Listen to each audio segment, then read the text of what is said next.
Hello everybody of the vinyl community, John here.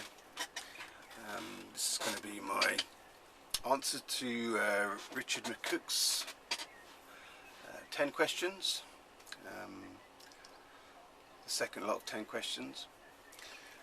Try and keep this short and sweet. I'm not going to show any records or CDs or anything like that, and I think it's going to be more interesting if I don't ramble on, so I'm going to jump right in. First question: do you ever get disheartened when a video you think should be popular is ignored, and if yes, give an example? I'm tempted to say no, but I can think of one very good example that happened to me a while ago, now about a year and a half ago I suppose.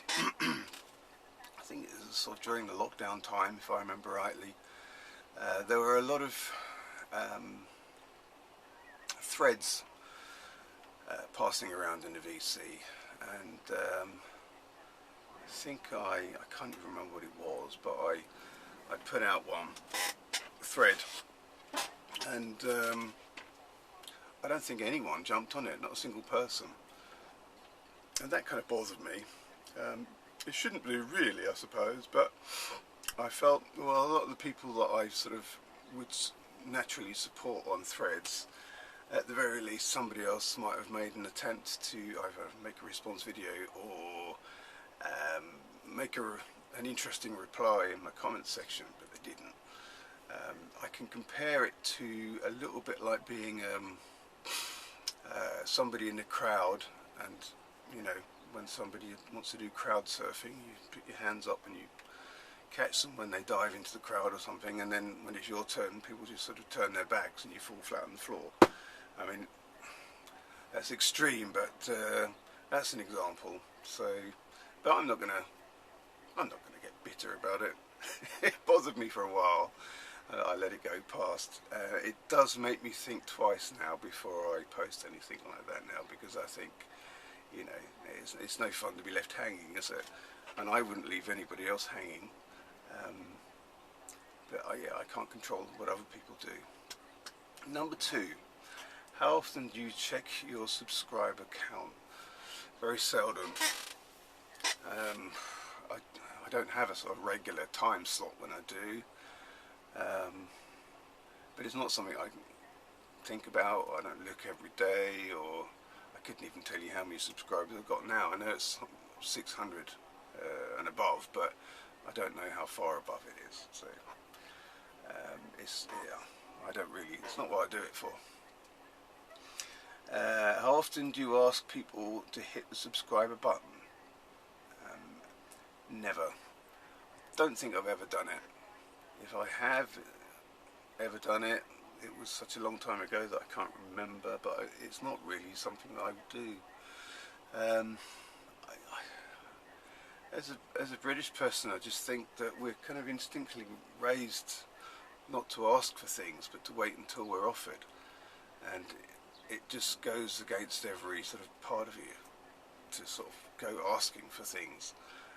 It does. That's the way I feel about it. So it's not something I do very naturally. How do you feel when you lose subscribers, and what is the largest amount you have lost in one day? Difficult to answer. I don't really keep that much of a check.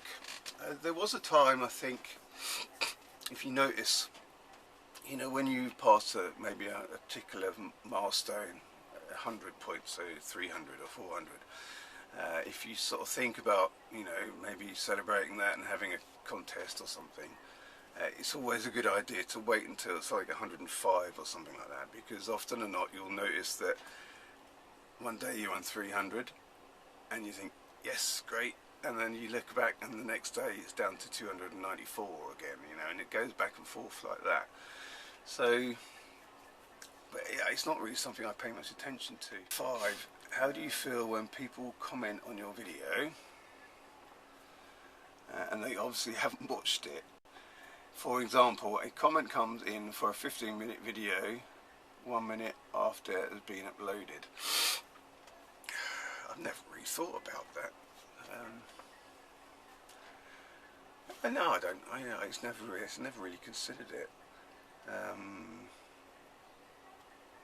don't know if it's happened to me or not. Maybe it has. I don't know. I've never noticed it. If you already have hit the 1,000 sub count, will you monetize your channel? And if you are eligible for the thanks option, will you promote it? I don't know. I don't know much about that. I'm not really kind of, you know, big tech savvy. I don't really know what that means, so I can't really give you an answer. I don't know anything about the thanks option or anything like that. Monetizing, that's not really something I'm never going to do that. It's just not what I do. It's not something. It's not why I show records. I show records on the VC because I like the interaction with other record collectors. I don't really know anybody in my sort of immediate vicinity that collects records, and that's really why I do the vinyl community. It's the closest I can get to actually chatting to people who have similar interests like that. Do you ever sub another channel just to try and get a sub back? When you do sub other channels, approx, what % do you hit the notification bell? Don't know anything about notification bell. I've heard people say that, you know, tickle the notification bell, but I don't know what it is. I don't know what it does. It's the sort of thing that I wouldn't press because maybe it changes something which I wish I hadn't have changed. So I just, I just generally don't press buttons. I don't know what they do, and my life's perfectly adequate without doing that. So I haven't done it, and I'm not likely to do it. But subbing people to get a sub back, no, I sub people if I think that they're potentially sort of interesting and I like, you know, I want to find out a little bit more about them and their records. If they sub me back, that's great, you know, but that's why I would sub somebody. I can't think of subbing anybody just to get a sub back. I mean, you seem to be sort of fixated on accumulating subscribers, but I don't know. It's not really my thing. How long do you think is an acceptable time to wait before replying to a comment? If you replied to comments, yeah, I try as hard as I can to reply to every comment that I get. It wasn't always so. There used to be a guy called Fishman that had a big rant about that, people not replying to comments on their videos, and until that point it never really occurred to me.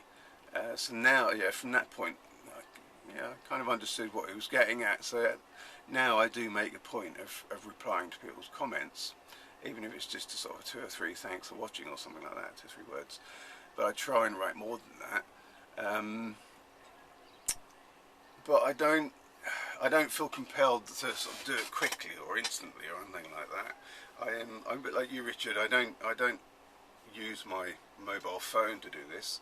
In fact, I'm a bit unusual in that I don't have a mobile phone. I don't have a smartphone. Don't even have an old style phone or anything like that. I've just got a landline, and that's the way people call me. When I'm not at home, you can't call me. And that's the way I like it.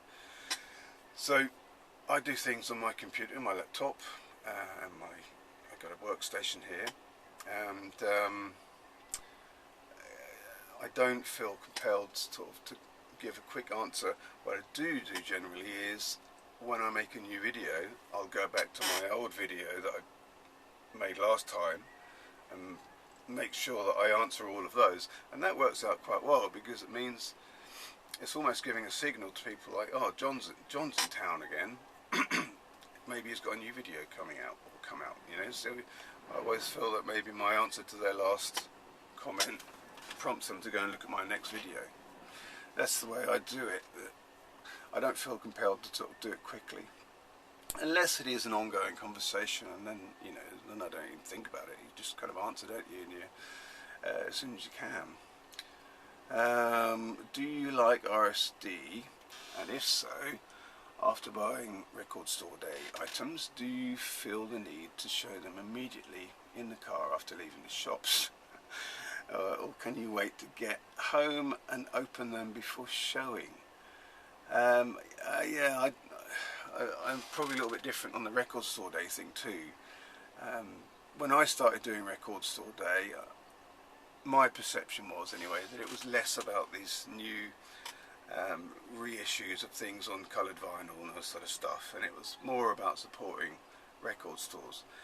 I've never ever bought anything, any special edition for record store day or anything like that on record store day, because there's nothing that I really want like that. I don't get off on these kind of special editions and things.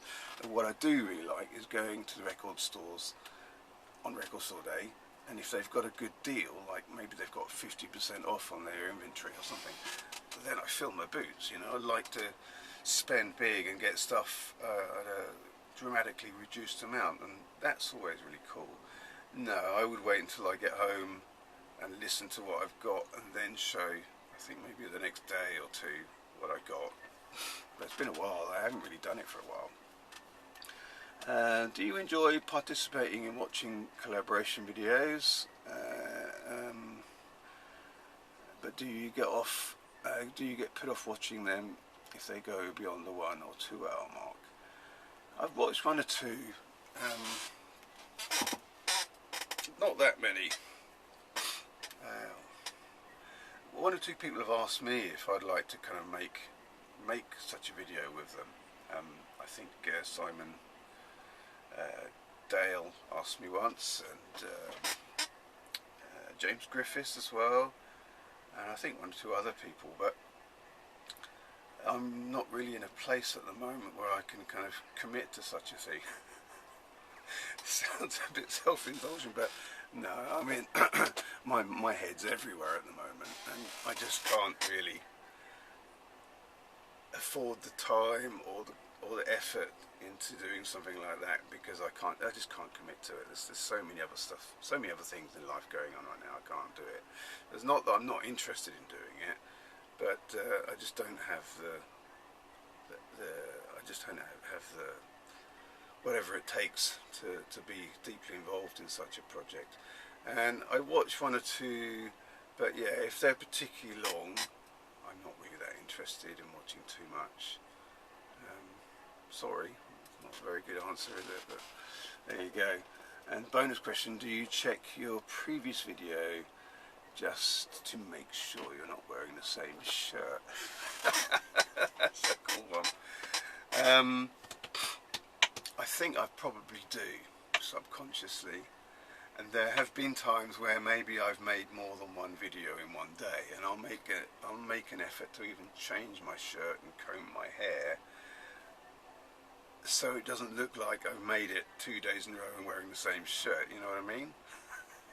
It shouldn't bother me, but trust me, when you get to my age, you kind of spill most of your lunch down your shirt anyway, so that's always a bit embarrassing. I wouldn't want to be wearing the same thing for 2 or 3 days if that was the case. Alright, okay, I think that answers all your questions. Yeah, thank you very much. Interesting questions. Richard, I think your channel's so good, you don't need to be worried about subscribers. You know, you entertain everybody with the records you show, and you know, the knowledge that you share. Subscribers, they shouldn't really come into it, I don't think. Thanks very much, everybody. Check out my next video. Bye.